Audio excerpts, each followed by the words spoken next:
अहाँ सब गोटे के हम अपन यूट्यूब चैनल पर बहुत बहुत स्वागत कर रहल छी और जते पैघ छथिन हुनका सबके गोर लागै छी और छोट सबके खूब स्नेह दऽ रहल छियनि। तऽ आइ हम बनबऽ जा रहल छी मिथिला के खमहौर के तरुआ। तऽ देखियौ केना बनै छै खमहौर के तरुआ। छील लेलिए ओकरा हम, फिर धो लेलिए, तखन सब देखियौ मसाला मिला कऽ बना रहल छी। तऽ देखियौ हम केना बनबै छी। अपना मिथिला के तऽ बहुत नीक चीज छै ई, और अपना सबके कोनो भोज भात में होइए तऽ खमहौर के तरुआ बनिते छै। हमर माँ भेजलकै या हमरा बेटी सबके बड्ड नीक लगै छै, तऽ सोचलहुँ एकरो कनी रेसिपी शेयर कऽ दिए।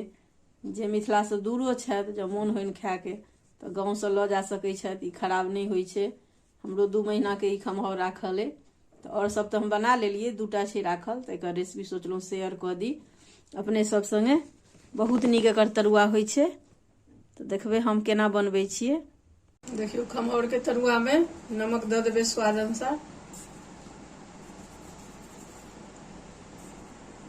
हल्दी दऽ देबै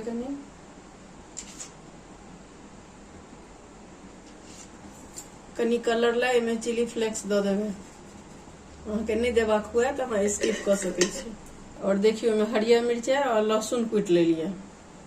आब ई सबटा अहाँके दऽ देबै एहिमे।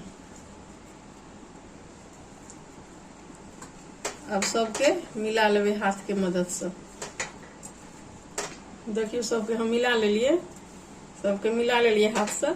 एहिमे हम लहसुन मिरचाइ देलिए। अहाँके अगर नहीं देबाक हुए लहसुन तऽ अहाँ बिना लहसुनो के बना सकै छी। हमहूँ बनबै छियै कखनो काल कऽ, हमर साउस नहीं खाइ छथिन तऽ बिना प्याज लहसुन के। प्याज तऽ नहीं पड़ै छै, लहसुन पड़ै छै, तऽ लेकिन आइ हम कनी लहसुन दऽ कऽ बनेलिए, बच्चा सबके नीक लागै छै।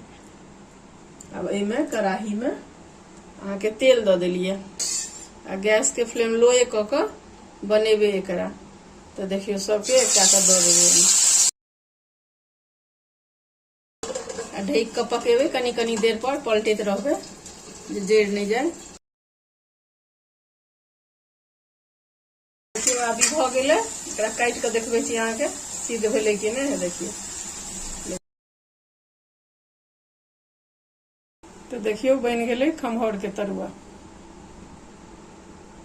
आ फेरो दोसर घानी फेरो एनाही दऽ देबै। तेल नहीं देलिए,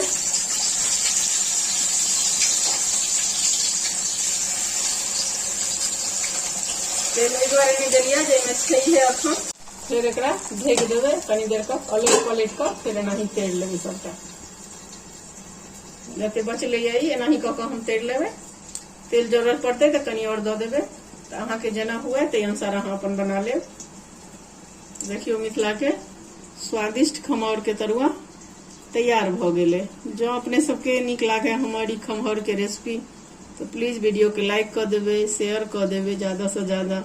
आ जँ चैनल पर फर्स्ट टाइम विजिट कऽ रहल हैब तो प्लीज चैनल के सब्सक्राइब सेहो कऽ देबै। तो फिर मिलै छी एकटा नया रेसिपी के साथ। जय मिथिला, जय मैथिली।